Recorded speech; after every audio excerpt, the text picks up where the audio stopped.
السلام علیکم پیارے بچوں، کیا حال ہے آپ سب کا؟ امید ہے آپ سب ٹھیک ہوں گے۔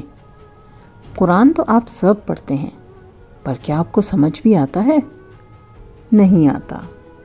قرآن کا اصل مقصد تو اس کو سمجھ کر پڑھنا ہے۔ ہم مل کے کوشش کرتے ہیں کہ قرآن کو سمجھ کر پڑھ سکیں، اور آج ہم سورہ فاتحہ سے آغاز کریں گے۔ آج کی ویڈیو دیکھنے کے بعد آپ اس قابل ہو جائیں گے کہ سورہ فاتحہ کا تعارف اور اس کے مرکزی مضامین جان سکیں، سورہ فاتحہ کا بامحاورہ ترجمہ اور منتخب الفاظ کے معنی جان سکیں۔ تو چلیں سب سے پہلے ہم سبق میں موجود مشکل الفاظ کے معنی پڑھ لیتے ہیں اور ان کو یاد کر لیتے ہیں، تاکہ جب آپ سورہ فاتحہ کی تلاوت کریں تو آپ اس کو سمجھ بھی سکیں۔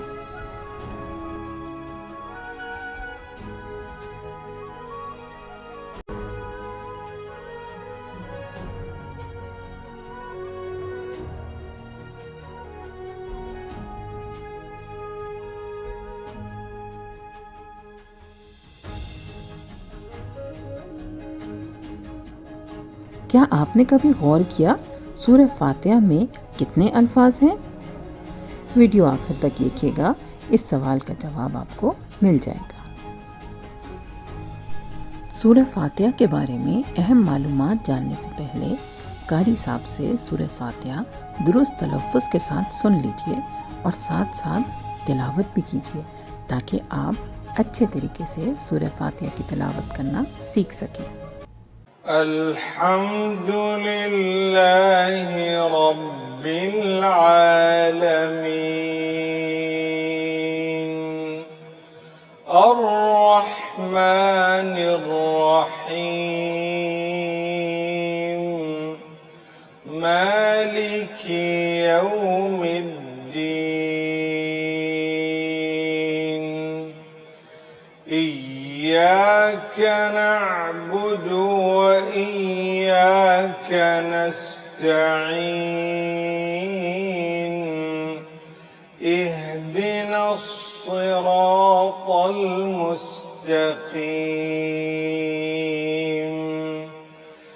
صراط الذين أنعمت عليهم غير المغضوب عليهم ولا الضالين۔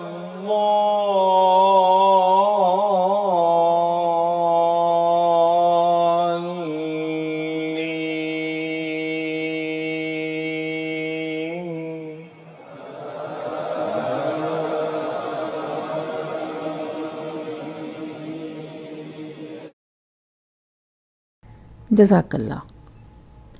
تلاوت کے اعتبار سے سورہ فاتحہ قرآن مجید کی پہلی سورت ہے۔ اس سورت کے کئی نام ہیں۔ اس کا سب سے مشہور نام سورہ فاتحہ ہے، جس کے معنی ہیں افتتاح یا اوپننگ۔ سورہ فاتحہ کا ایک نام سبع مثانی بھی ہے۔ سبع عربی زبان میں 7 کو کہتے ہیں، یعنی وہ 7 آیات جو بار بار پڑھی جاتی ہیں۔ اس سورت کا ایک نام سورہ صلاۃ بھی ہے، کیونکہ اس کی ہر نماز میں تلاوت کی جاتی ہے۔ اس کا ایک نام سورہ مناجات بھی ہے، کیونکہ اس سورت میں دعا مانگنے کا طریقہ سکھایا گیا ہے، یا اپنی حاجت طلب کرنے کا طریقہ سکھایا گیا ہے۔ سورہ فاتحہ کا ایک نام سورہ شفا بھی ہے، کیونکہ اس کو پڑھ کر دم کرنے سے مریض تندرست ہو جاتا ہے۔ حضرت محمد صلی اللہ علیہ وآلہ وسلم نے فرمایا، سورہ فاتحہ جیسی کوئی دوسری سورت نہ توریت میں، نہ انجیل میں، نہ زبور میں، اور نہ ہی قرآن مجید میں اتری۔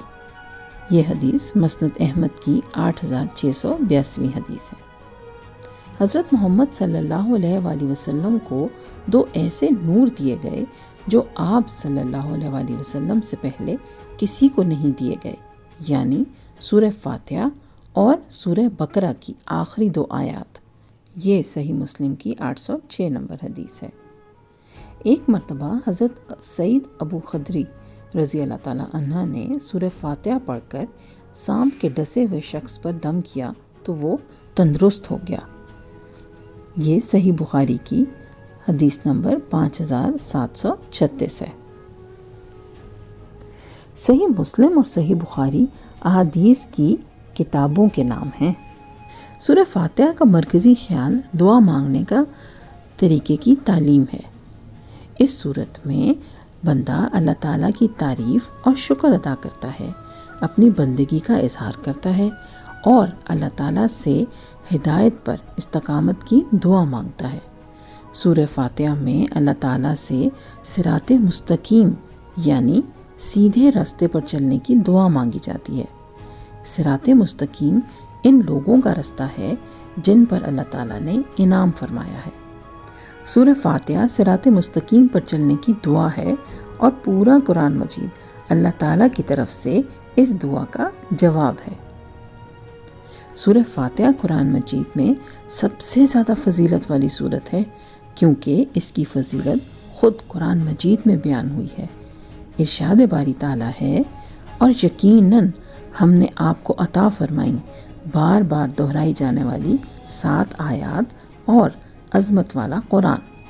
سورہ حجر کی آیت نمبر 87۔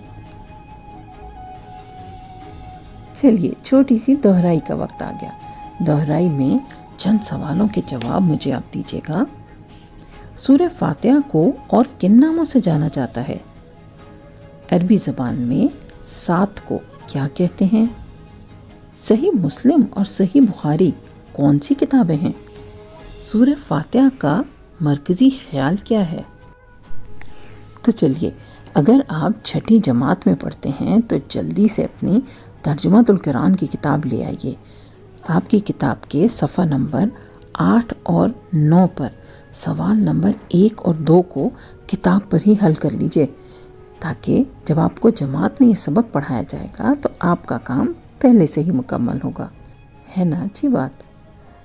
اللہ تعالیٰ ہم سب کو قرآن کو درست طریقے سے سمجھ کر پڑھنے کی توفیق عطا فرمائے، آمین۔